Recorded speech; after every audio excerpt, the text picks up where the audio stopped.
Goliath's height. The battle between the young King David and the giant Philistine Goliath in the Old Testament book of Samuel is well known and perhaps needs no introduction. The encounter is often depicted in cartoons and children's books, a tiny boy up against a colossus. The giant, as described in the English Bibles used in churches today in 1 Samuel chapter 17 verse 4, reads like this: "A champion named Goliath, who was from Gath, came out of the Philistine camp. His height was 6 cubits and a span."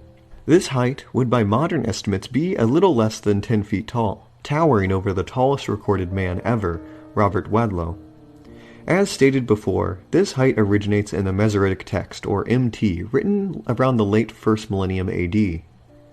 However, all the oldest copies of this book and verse, such as the Septuagint, and notably the Dead Sea Scrolls from the 1st century BC, render Goliath's height as a much shorter 4 cubits and a span, or 6 feet 9 inches, a more historically plausible and realistic height when compared to the other reading. This shorter Goliath is also confirmed by other historical non-biblical texts, such as the writings of the historian Josephus in the 1st century AD.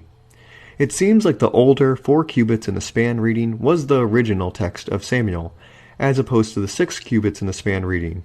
Christian scholar and Professor J. Daniel Hayes agrees with this assessment and argues for reducing Goliath's height in modern Bibles. The motivation for this change seems likely to have been that of a tall tale, literally in this case. Later scribes perhaps wanting to make David's achievement of slaying a formidable opponent even more impressive, just as a fisherman is prone to exaggerate the length of his catch in retellings of his story. Over time, Goliath went from an abnormally, but yet plausible height to a monster out of mythology and legend.